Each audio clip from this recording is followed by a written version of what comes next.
Hello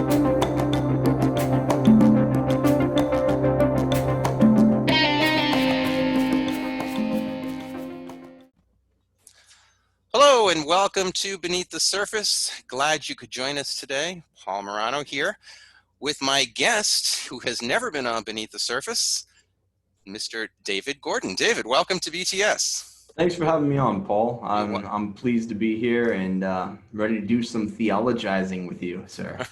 All right. Before I ask who you are and what you want, so I just want to tell you, the audience, that we are interrupting our series, the Creed Beneath the Surface, to just do another show, and we will get back to that series as soon as we can.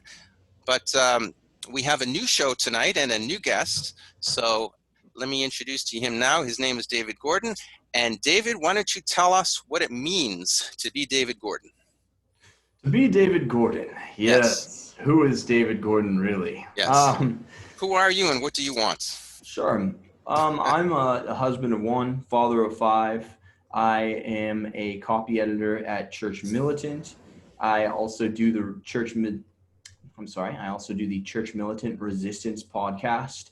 I'm an author of Rules for Retrogrades, which is a book on Tan Press, and also the forthcoming No Christian Feminism book, which is coming out on Sophia Press. And I am an attorney by training, but I also have a master's in theology from Franciscan University of Steubenville. And I am also presently a Ph.D. student in political science. So, other than that, you do nothing. Yeah, other than that, I'm useless. All right. Beneath the Surface, where faith and reason meet, where truth, life, and love are one. Let us begin with the theme of the show tonight is the necessity of chastity for civilization. The necessity of chastity for civilization. Now, the show's theme isn't necessarily the necessity of chastity for salvation, but of course, both of them are linked. So we'll get into both of those topics tonight with my guest, Mr. David Gordon. David, let's begin with a definition. Why don't we? What is chastity? Sure. I mean, I think a good working definition for chastity would just be the gift of properly ordered sexual desire. So, and we can contrapose that against something like lust, which if you look at the 92 Catechism, the church simply defines as any disordered sexual desire. So a properly ordered and properly controlled sexual desire is what it is to be chaste. So this presupposes that there is a natural order. Yes? Yes, that's right. Okay, so in other words, the properly ordered sexual desire relates to, obviously, how we are made and created to use that sexual desire for its purpose, its God-given purpose, which is what? Well, the church has traditionally and constantly, dating back to the earliest days, the days of the apostles, taught that for sexuality to be licit, it must be both unitive and procreative. That's the basics of human sexuality. What do you mean by licit? Acceptable. Within moral. The bound, right, moral, within the bounds of the church's moral theology. And within the bounds of the way that we're naturally created, right? We are made for this. So in other words, if you go against what the church is teaching on this, then you are perverting human nature. Yeah, that's right. I mean, anybody can think of it in just do a simple thought experiment. If one was interested in sexual relations only for, procreative purposes without the unitive element. So one had, one spouse, and you said, I want to not even look at you in the eyes during the conjugal embrace, and I wanted to be distant from you and just wanted to kind of, I guess, have fruitful relations, but without the human communal element of the conjugal embrace, then one would recognize that that's disordered. So you're trying to make life without love. Exactly, precisely. And that's Yeah, essentially why you can think of um, in vitro fertilization as being disordered. right, That's what it is. It's making the body into a machine for right. like begetting new life. But on the flip side, if you are strictly doing unitive without the procreative, that's a contraceptive mentality. And that's why the church has always held that that's disordered. But why is a contraceptive act a disordered act? Why? What's wrong with seeking to make love without life? Is there anything intrinsically evil about that? Is there anything intrinsically wrong in terms of the natural order of things? Of course, it's frustrating God's design for the sexual act. So we can tell in the universe, there's something called intelligibility. So just Yes. like you can know the mind of an author or a painter by respectively reading a work or looking at a beautiful painting, you can know the mind of God by how he created the universe to order and function. And this is why the church has always been interested in the Mm, in what they call the hard sciences, which of course are the lower sciences, theology and philosophy being the higher sciences. But the natural sciences, the church has always had a keen interest in, precisely because by knowing and studying creation, we know the mind of the creator himself. So, by virtue of the very biology, physiology, and physics of the sexual act, we can see that it must be both procreative and unitive. So, during the act of coitus, like these spouses must come together. And by virtue of what it means to engage in coitus, we see that the act itself is meant to culminate in fertilization, in the meeting of the male seed with the female seed. yeah. So then you would say you would agree with Aquinas that the natural end of the sexual act is procreation, and the secondary ends relate to union, love, mutual assistance, and all of that um, thing that aspect of the relationship. And it seems like you would also agree with how Pope Paul VI and then John Paul II reworded it, and that is that the the act of sexual union uh, it has a double significance to it. It has a unitive significance and a procreative significance, and you cannot deny either one, because when you seek to deny life, you're denying love, and vice versa. That's right. Would you now, if I were to challenge you and say, yes, there's if we were to look at nature, many of the animals, including mammals, don't seem to be monogamous. They seem to just, have sexual relations and go on and have other sexual relations with other animals of the same species. Why would you say that humans are different? Well, it's important that we don't conflate the natural law with naturalism. So not Mm, everything that happens in the animal kingdom mm, is proper for a rational being to engage in. Just because an animal does something, an irrational animal, doesn't mean that that thing is necessarily a good course of conduct for a rational animal to yeah. engage in. And of course, a human being is what we'd call a rational animal, where our will is to be formed by our intellect. So we can say we recognize a moral order. Even the highest animals don't recognize, chimpanzees don't recognize that there is a moral order that exists. They go on instinct. They don't reason and subdue their desires to their intellects. They don't subdue their desires to consciences. They don't have consciences. The fact is that that is what God gave us to distinguish us from the brute, from the beast, is the rational intellect. Yeah.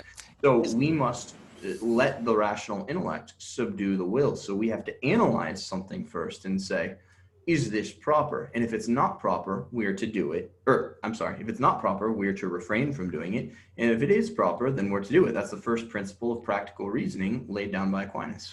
it is interesting that whenever you mention the term natural law, people go to the law of nature, Mhm. and they mix up those two things. Those are two very different things, as you're trying to explain here. That the laws of nature are different for every species, and distinct for every species, including the human species, which of course is not only has an animal nature, but we also have a personal nature. And I think this is what you're getting at. That's, you wouldn't say that non-monogamy in, say, gorillas is unnatural to them. It's not that they're doing something wrong. It's that they are following their gorilla nature, and that's how God made them. Whereas with human beings, we not only have a lower animal nature, which tends to be, and I just only say tends to be, non-monogamous. That's, our desires as human beings, particularly the male human being, as they say, to spread his seed so that, he can genetically continue himself throughout time, is strong in the male animal, particularly the male, in the male mammal, as to what we are. But I think it's that personal nature that overrides all of that. And when you're a person, you have that intellect and will, and you have that understanding of what is natural to the human being as a reflection of and an image of God. And I think, David, I think that's an important distinction to make, that we are the image of God. And as human creatures, as persons particularly, because God is three, that we need to recognize that image and act accordingly to it. The Father loves the Son, and the love between the Father and the Son is the Holy Spirit. He is the life and love between both. And God is a community of love, and his love is eternally life-giving. It's eternally monogamous, and it's eternally life-giving. So all of a sudden, all you have to do when you look at God and you understand God as God, you can understand what it means to be in his image, that we are made as persons to be monogamous, to have that communion of love that is by its very nature life-giving, as is the Trinity. And so it also negates the whole notion of contraception. The Father would never contracept or use any barrier. I mean, it's absurd. To his love with the Son and the Holy Spirit, it's just a free-flowing, life-giving love, and that's what the communion of persons in marriage is meant to be. No? Absolutely. And that's taking it even from the angle of what the supernatural law is, because ultimately, yes, marriage is this sacramental sign of the triune love, of the triune God. The divine unity is triune, just like the the marital unity is binary. It's two. You cleave, you become one flesh with one another. And so Yeah. the sacramental sign of marriage is very much Trinitarian in nature. When you have the love of a man and woman, a full self-giving of the man to the woman, just like Aquinas calls the Father the lover and the Son the beloved in marriage. And this is why woman is passive and receptive by nature, and a man is active and giving by nature. A woman receives the man's love and then gives that love back to him.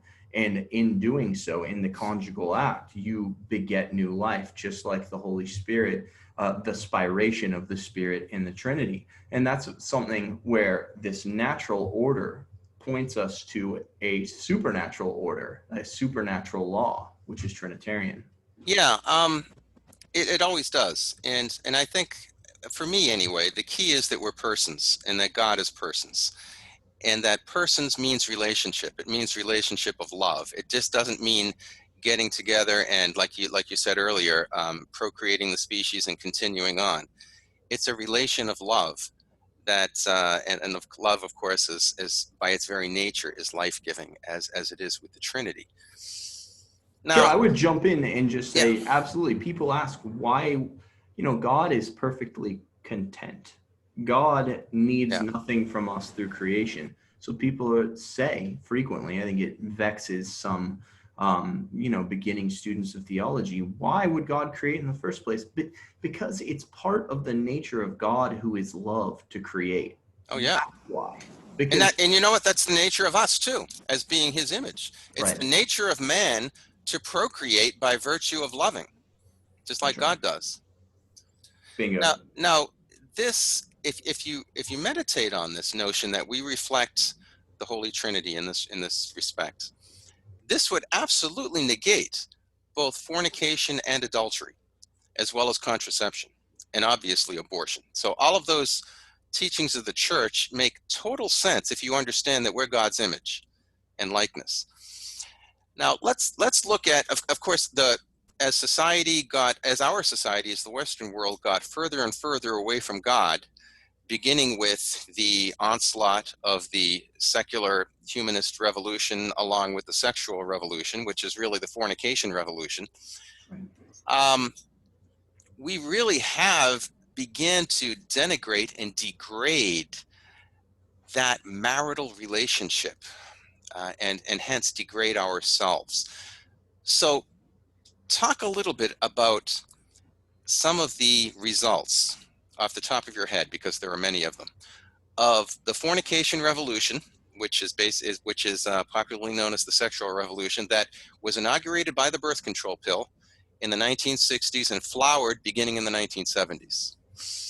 Sure, and that's a huge question. Actually, we devote a whole big long chunk of the upcoming No Christian Feminism book to looking exactly at that, what feminism and really the sexual revolution, because they are two sides of the same coin, what they've resulted in practically for society, because a lot of people are consequentialists at heart. They're not just going to take a philosophic or theological argument and be like, well, this is the right way to think, therefore I'm going to reorder my whole life. People tend to need to see tangible results. So we've definitely gone through this. But number one, the irony of birth control, which is, I think everybody that you talk to about the sexual revolution who studied it in any kind of depth, they acknowledge that there were kind of two impetuses for the sexual revolution. It was the women's rights movement and the invention of the pill. And those two things are in and of themselves connected. So the invention and really the availability of birth control are the things that sparked the sexual revolution. Now, ironically, the birth control pill has led to widespread out-of-wedlock childbirth, because it gave people this kind of security blanket that said, I can now fornicate, I can use my disordered sexual desires, and I can do it without negative consequences. And like I just said, people are consequentialists at heart. They shouldn't be. Consequentialism is evil. You can read John Paul II and in some of his works on moral theology, and he comes flat out and says consequentialism is evil. But no question. Read Veritatis Splendor. Exactly. I think it's in the paragraphs 80. I was searching for the encyclical name. But yeah, it's up there in the 80s when he talks about consequentialism. Yeah, so this gave people what they thought was essentially consequenceless sex. Well, I think that we need to talk, for those who don't understand consequentialism, I think we need to talk a little bit about what that means. In other words, that the church teaches, always has taught, that an act is bad by virtue of its object, intent, and circumstances, particularly its object. What is the objective of the person acting? Whereas a consequentialist would say, what's most important, in fact, what's solely important, are the consequences. And the act itself is not only secondary, but it's irrelevant. The question of whether I should do act A or not is basically how much my imagination can see that what the consequences might be. Now, I have a finite mind, and I don't know what all I know is the immediate consequence of what my act might be. I have no idea. But that's really what consequentialism is all about. If the consequences seem okay to me, then it doesn't matter how evil the act itself is, it's okay for me to do it. And this really is what underlies basically homosexuality, abortion, premarital sex, the entire sexual revolution. That's right. Right?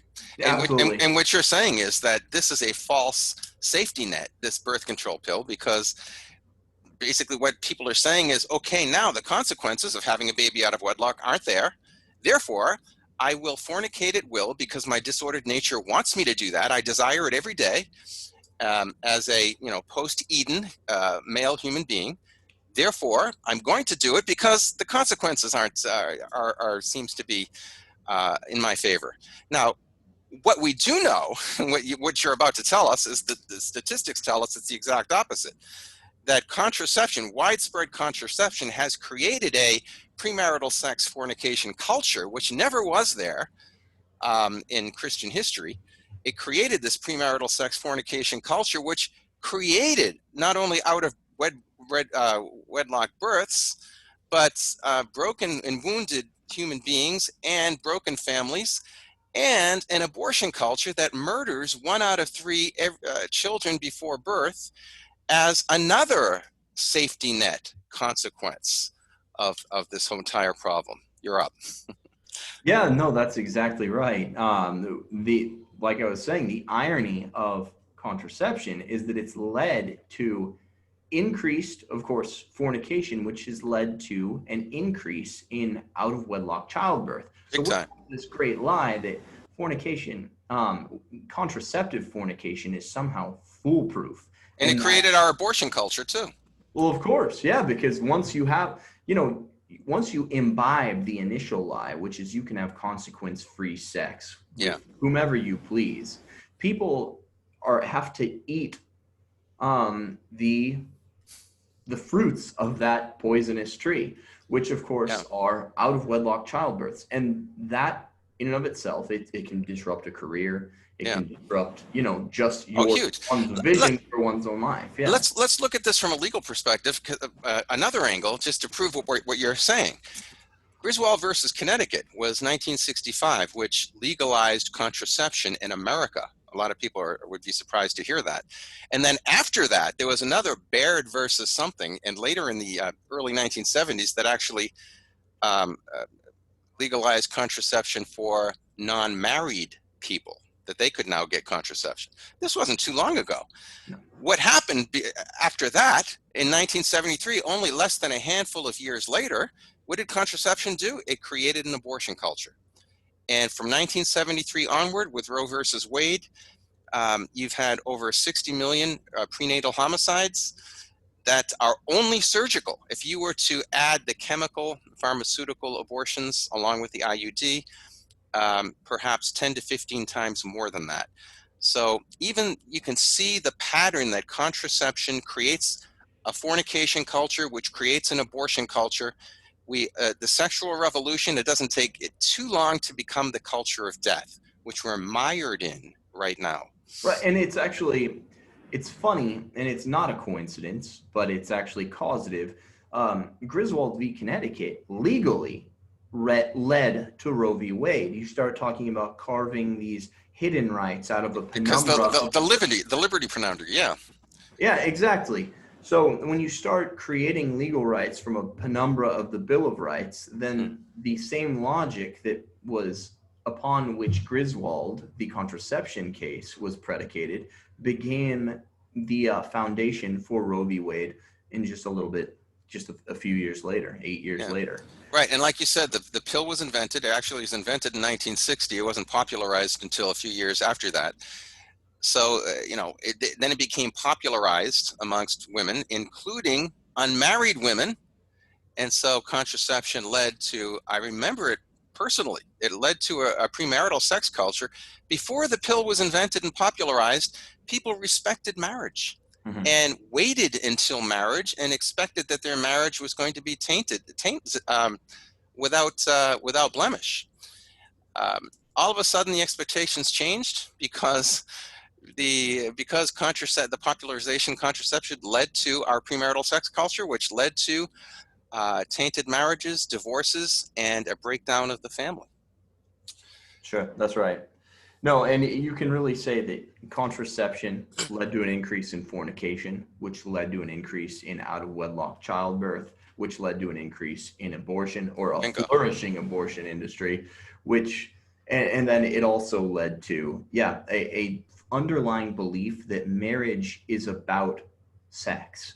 And therefore, when spouses become displeased or bored or have a feeling of ennui with marital sex, then they say, Hmm. I'm going to get rid of my old spouse and get a shiny new spouse with whom I Yeah. can have more exciting sex. It sexualized the sacrament of marriage, and by Hmm. sexualizing the sacrament of marriage, it cheapened it and made people into an instrument of other people's pleasure, as I would opposed.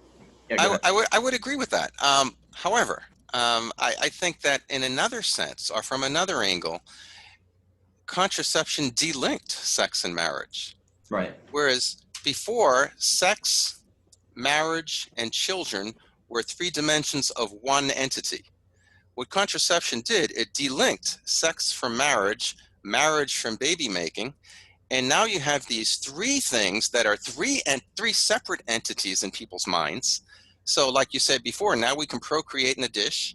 Now we can, have sex with whoever we want. We don't have to have a permanent commitment with them, and we can get married when we're finished our sowing our oats and are ready to. I'm too old to get more chicks, so I'll settle down and try to find one.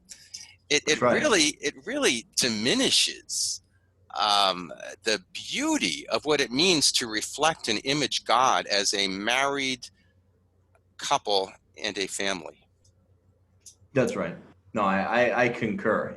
It's a weird tension there that I Mm, feel like, in a way, marriage is the worthwhileness of marriage has been in a weird way hypersexualized and linked to the sex life.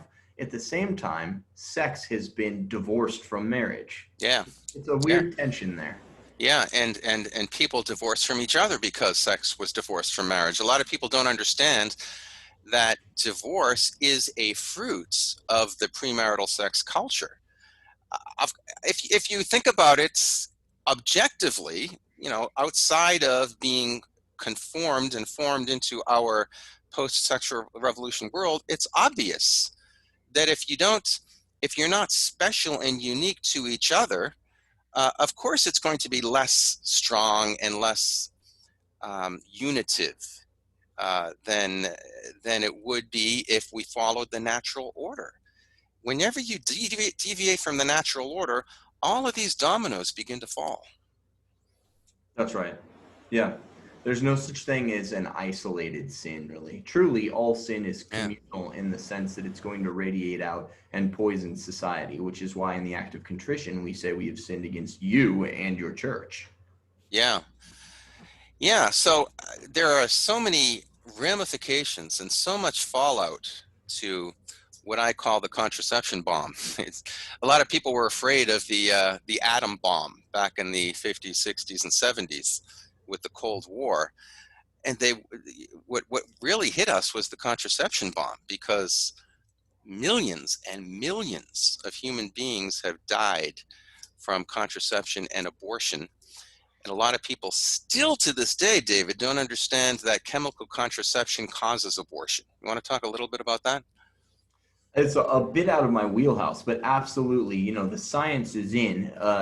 Even we're not even talking about the morning after pill, which is really an abortifacient, and that's its primary And we're purpose. not talking about RU486 either, which is an Right. abortion pill. We're talking about Contraception. contraception pills. The birth control pill can prevent a fertilized egg from attaching to the uterus, if I'm getting my biological terms correct. Yes, and that's Yes. well documented, well attested to. It's just stone cold scientific fact. So what everybody thinks they're doing when they are contracepting, they're, a lot of people have had abortions unbeknownst to them. Yeah, yeah. If you want to learn a little bit more about this, go to Dr. Bogar of Pharmacists for Life. Just look him up, Google him. And he has some guesstimates as to what the numbers of prenatal deaths have been from contraception alone, and it's really, it boggles the mind. But you're right. Both chemical contraception causes abortion, and there's surgical abortion that obviously cause abortion. And we live in a culture of death where everybody under 47 years old today, two-thirds, well, around, if you count chemical abortions, at least two-thirds are not existing today on the earth because they have been murdered before birth, objectively killed before birth. So it's really catastrophic what the contraception bomb has done to the world today. Another thing it's done, David, is to depopulate the Western world. We really have a serious problem because of our contraception mentality with depopulation in Western countries today. That's right. No, 100%. And that, of course, I mean, that has many ramifications. But number one, it weakens us against this influx of Islam. It weakens the Christian world. Yeah. And all one needs to do is look at a country like France and see that Muslims come in, they outbreed the native Christian population, and then they slowly start working their way into the legal institutions, into the lawmaking bodies. And we're seeing Western Europe becoming Islamified, yeah, simply by the metrics of procreation in Christianity versus procreation within Islam. They're having many children to our 1.7, or some places like in France, less I think than it's that. 1.2. America is now 1.7 children per couple. So that's mind-boggling, and that's just not a pace we can keep up. We will lose the culture to foreign enemies if we keep up the contraceptive mentality. Yeah, like you said, that's happening in Europe. And, you got to wonder why for so many decades, after so much complaining about it, both Republicans and Democrats have done nothing about illegal immigration. My theory is we need them. We need them to fill the void that our, depopulation due to contraception and abortion has enabled to happen in our society. And so they're working the jobs that teenagers and young adults would have worked that should be here today but aren't. Well, sure, and this is where sin begets further sin and disorder begets further disorder. The fact is that having illegal immigration is not the answer we want, because 69% of Hispanics come and they vote for Democrats, which furthers the culture of death, the abortion culture, the contraception culture, and weakens the fabric of American society and American constitutionalism. And of course, this is exactly why the Democrats wants illegal immigrants to flood. And of course, the Republican problem is that they want cheaper labor. Sure. No, of course. So the Republicans have been squishy on it too for many years, while paying lip service to the conservative base before elections. But there's another aspect of this that needs covering too. Now, if you study your sacramentology, there's two sacraments that are not primarily ordered towards the sanctification of the individual, but rather to society's corporate sanctification. And those are holy orders and matrimony. So when people are having fewer children, they're also going to be stingier with their children and try and withhold them from the priesthood or religious life. Sure. Something that you'll read in the old moral manuals about parents have a duty to be generous with their children and give them over to the church. But in Western society, because people are living vicariously through their 1.7 pasty spoiled children, then they're not keen on handing their kids over to the religious life or the life of the priesthood. And in fact, you'll hear a lot of parents discouraging their children wickedly, heinously. They might have a child of goodwill who accidentally slipped through the cracks of the secularized Catholic life and be feeling a call to the priestly vocation. And you will hear of this wickedness of parents trying to discourage their kids from going into the priesthood because they, quote, want grandchildren. It's Bub, if you want grandchildren, if you want the big happy family, then don't drink the saccharine hemlock of the culture of death in the first place. Well, I mean, so many of us have heard that from parents that they want grandchildren.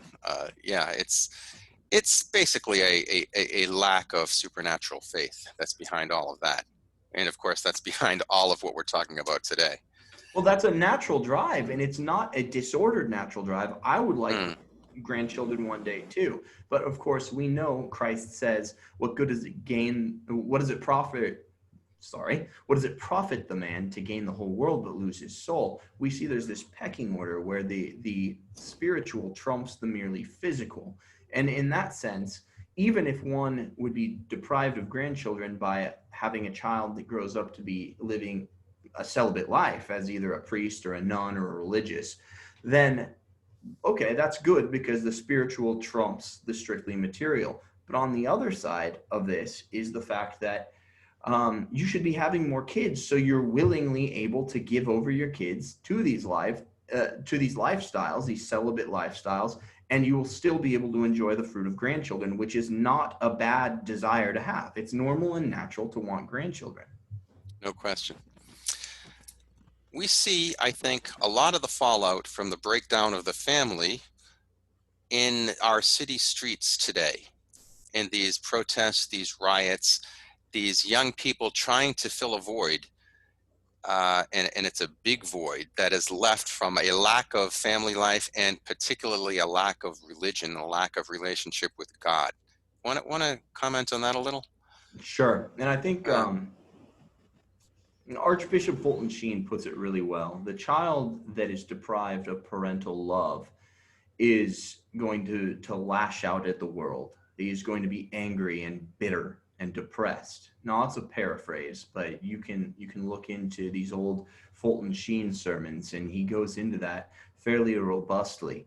The fact is that we know, and the church teaches this, and Pope Francis has said it a few times during his pontificate, that children are entitled to two parents. And how does one know this? How does one know this is the mind of God? Because it takes two parents, a father and a mother, to make a child. to make a child. So again, intelligibility. I mean, it's just so obvious to any thinking human being that the two people that make the child should raise the child. Right. Right. And so there's what is evil? Evil is privation. It's a privation of a good. So when a child grows up, whether with a single mother or a single father, is a child of divorce, is a child of just fornication and, being born out of wedlock and therefore not knowing a father or a mother, he knows automatically that he has been unjustly deprived of something to Yeah. which he is entitled, and that permeates his experience of life. It makes him bitter. Now that all sounds a bit fatalistic, and it doesn't have to, because of course people can overcome these things given grace.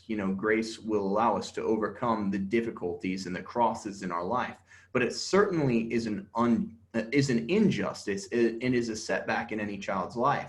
But the other thing is, since the family is the first and vital cell of society, and it's the training grounds of future generations, if the family breaks down, a child is deprived of just invaluable training and life lessons for going forward. And we're going to eventually have a culture that is robbed of fineness. It is robbed of etiquette. It's robbed of the nuance and the beauty that goes along with having a full and happy childhood.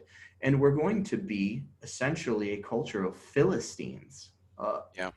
Yeah. Yeah. I mean, good, solid psychologists will tell you that a child needs both the masculine and the feminine influence in being formed as they grow up. To make just a wide generalization, that affirmation comes from the father, consolation comes from the mother, and you need both. So many families today, as you know, are fatherless, and they're lacking that masculine affirmation of who they are. They don't know who they are, and as I read on somebody's blog the other day, a lot of these rioters that are looting they have never been really said no to in their family. They didn't have that masculine presence that is a boundary for their disordered desires, and we're seeing a lot of the fruits of that, I think, today in today's riots. That's 100% Yeah. right. Yeah, the father as the disciplinarian has been lacking. The numbers are around 40% of children nowadays are born out of wedlock. In the Black community, Yeah. it goes up to about 2/3 of children are born out of wedlock. And I mean, if you look at the single indicator, the single best indicator of familial poverty is whether the mother is a single mother.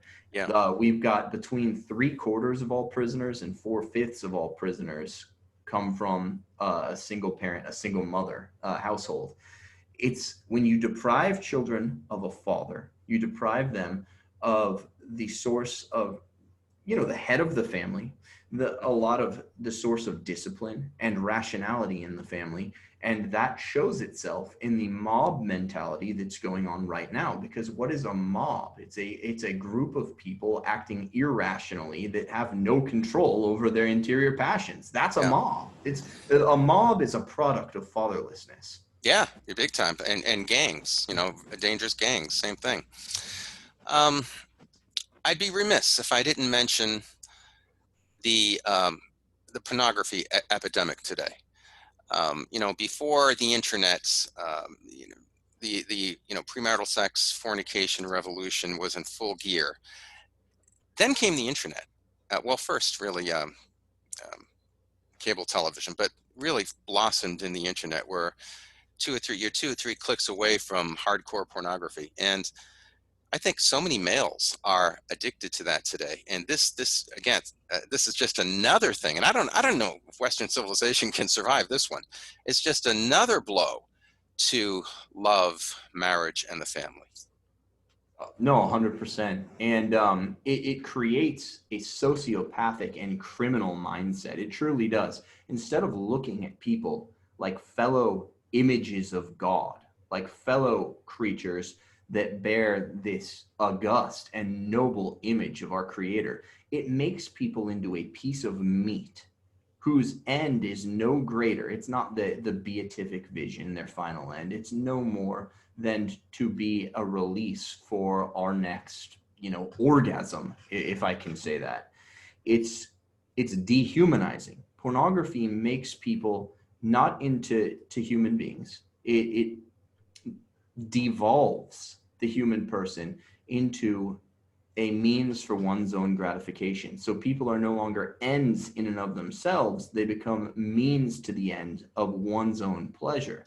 And once you adopt that mindset of utilizing humans for another end, you're putting other ends above humans themselves, above man himself. So you're making man subservient to some other created good that's not created in the image and likeness of God. This is what we do with animals.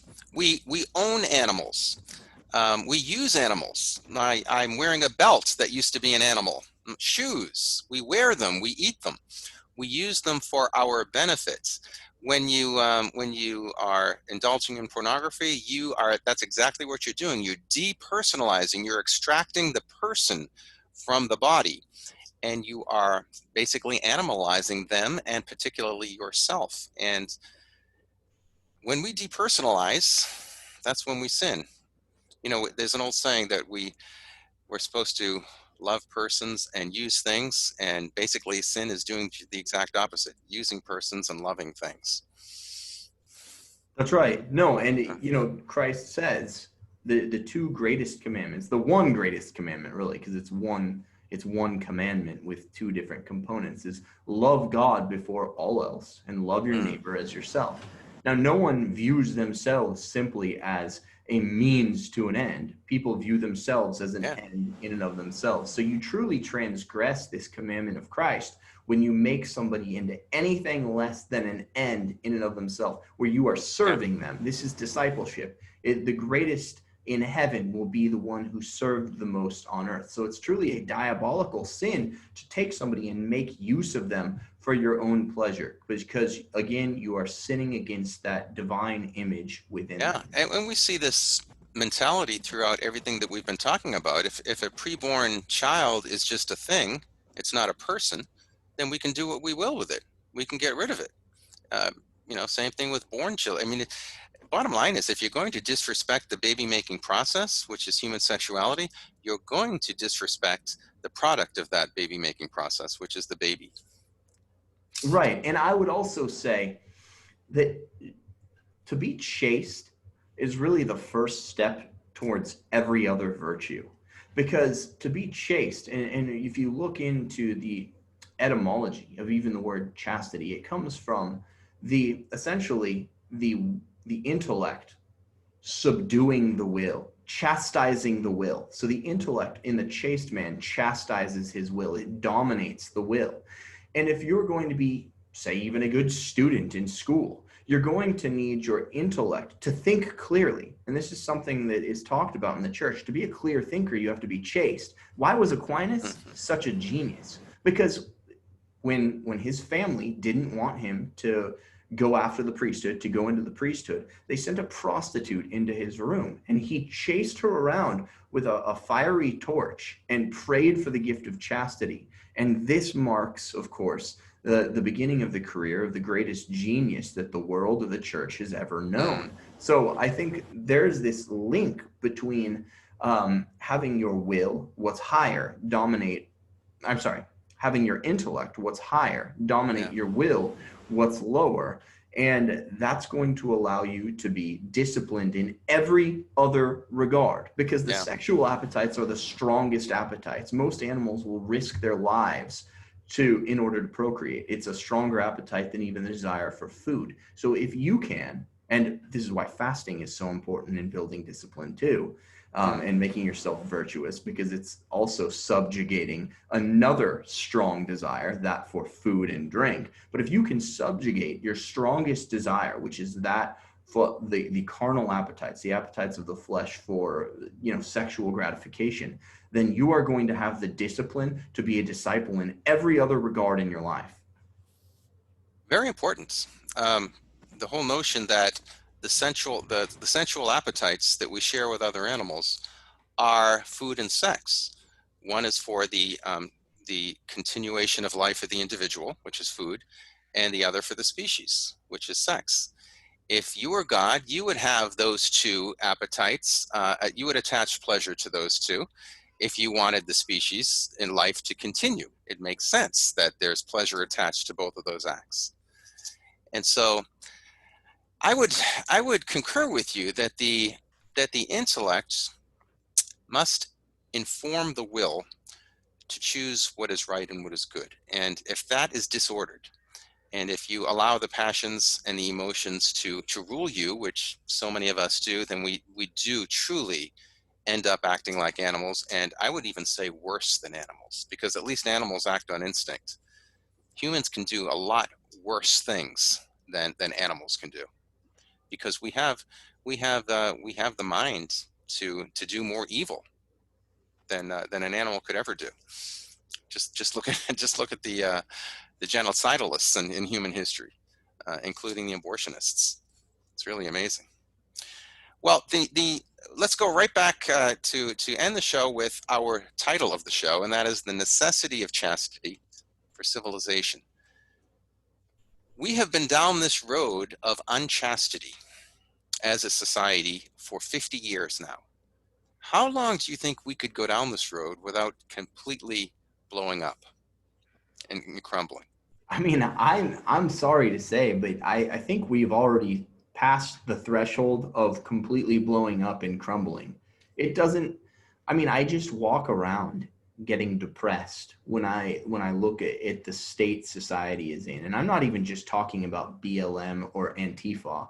If you just go into public, I get a strong sense of just rudeness, selfishness, self-centeredness in in the general populace in America. You walk around the grocery store or Walmart, and so often it's just people who clearly have no ability to control their appetites. Literally, a lot of people are just waddling around the store, morbidly obese. They've eaten themselves into having to use a handicap parking permit because they have no self-discipline.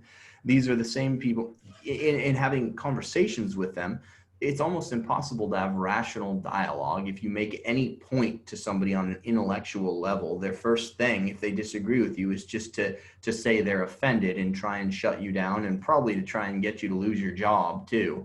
I mean, I think the bottom has fallen out. We're at the threshold of hell as we speak right now. Most of the people who vote, these are not erudite scholars. They're people who, I mean, even look at the state of presidential debates. It's more fit to be a reality TV show based on a lot of the questions we get. It's a lot of gotcha questions based on things that literally have nothing to do with public policy or the platform of the candidate's party. We're just at an all-time low societally. And I'm disgusted each time I go out, and I don't want it. Yeah. Give me a snapshot picture of the United States 10 years from today in one sentence. Oh man, that's tough. Doing my best. Obviously, I have no crystal ball in front of me, but it's going to be, I think there's really two different routes we can look at. Either we're going to have an exponential implosion of America, an implosion that takes place at an exponential rate. And resulting in what? Ending in what? Cultural Marxism. Okay, a totalitarian dictator, perhaps. Yeah, I guess that's one way of looking at it. A totalitarian state, a nanny state that cares for everyone's, that's integrally involved in the ins and outs of everybody's daily life. A huge federal government, very few freedoms because you need a virtuous population to sustain liberty. Yeah. And this is what the left wants today. Yeah. Okay. Did you have another scenario, or is that the one that you want to hang your hat on? Or just we continue, because people, even if we get President Trump reelected and the Republicans have Congress for another, 10 years, 15 years, we have a spat of Republican presidents, just a lineage of them. America's still in a bad place. We need another great awakening if we're going to, just getting, some more fiscal conservatism and a few social conservative victories here and there. I mean, we've lost the ship. The ship's been lost for 60 years, really, since the sexual revolution, since the implosion of the family. And it's been a slow decline. When you get towards the bottom of the hill, you really start speeding up. And that's what we're seeing now. It's not that like 2020 is so much worse than year 2000, is so much worse than 1980. It's not. Things went pretty bad, pretty wrong after the 70s, after the 60s. And right now we're just reaping that toxic fruit from the revolution that took place in the 60s. So it could just be we have another 15 years of slow decline and then things really blow up. Well, let's end this Beneath the Surface on a note of hope.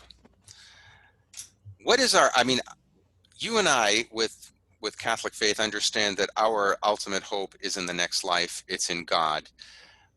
It's in, salvation.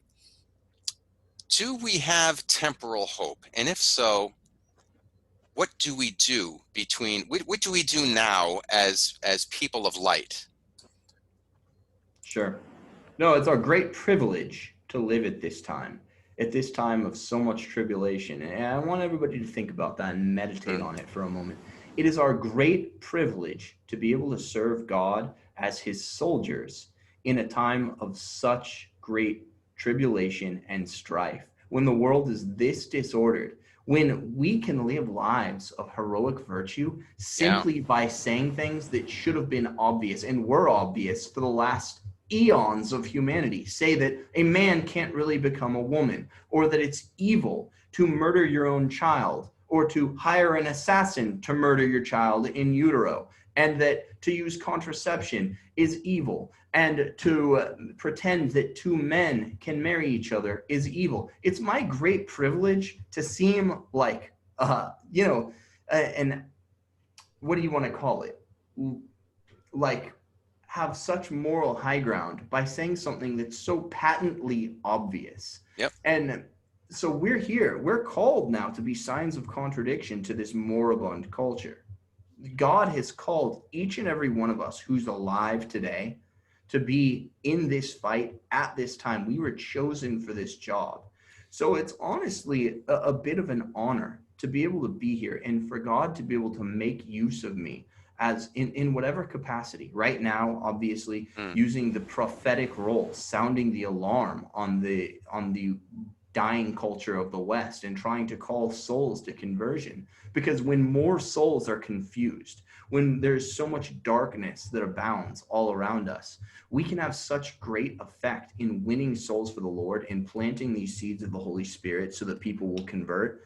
We I'm have honestly, yeah, it's like what Patton said about war and combat. God help me, I love it. I want justice. I do hunger and thirst for justice and righteousness. At the same time, it's a great privilege to be able to be used in this prophetic role and to call souls to conversion. we have been talking about the virtue of chastity through most of this show. Say a little bit about another virtue that is so lacking today, but so needed, and that is the virtue of courage. Sure. Fortitude, holy boldness is Mm. absolutely needed, because the culture has slipped so far, has been turned on its face so much, turned on its head so And hence, much. so many people are afraid to speak out. So how do we get that courage, that fortitude that you speak of? Well, it's a gift of the Spirit, number one. Obviously, Right. fortitude is one of the four cardinal virtues, but also this willingness to speak out and be defiant and be a sign of contradiction to the culture. That's a gift of the Spirit. So, with all of the gifts, you need to pray for them. You need to ask God for stronger shoulders. You have to ask God to send the Holy Spirit to you so that you can instantiate this much needed virtue so that it can Mm. live in you and you can use it to redound to the great benefit of society. You know, You have to pray for it. if you're not living a life of white martyrdom today, you're not really a Christian, it seems to me. And it's really turning into, it seems like around the corner, it may be a time of red martyrdom. We really need to pray for the courage of for the virtue of courage. 100%. No, you got it. And Mm. just do it. It's the other thing. It's like the old Nike slogan. People right now, you hear, oh, I can't speak out about Mm. homosexualism because I'm going to lose my job. That's Hey, it. guess what? God's calling you to lose your job then. Who That's what I said wanted to that the hear. job is the absolute? You have to be willing to lay it all on the line Yeah, and say, I trust you, Lord. That's what he called Moses to. that's It's what what I he wanted to called hear. Abraham Yeah. to, is, oh, you got to leave your homeland. You've got to do this thing that you have apparently no tools, not the gifts for. You don't have a means of providing for yourself, and you have to lay it on the line and trust me. But you have these after the 50s. I mean, people talk about the 50s like it's the heyday of American culture, but things had already gone to rot. The secularism had already crept in. The Supreme Court was already divorcing state and religion.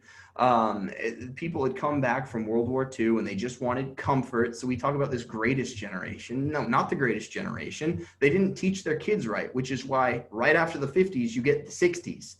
It doesn't happen like that if everything was hunky dory. Oh, there's So definitely a lack of faith in this. No question. I mean, prosperity it goes hand in hand with a lack of faith because you begin to depend on yourself rather than God.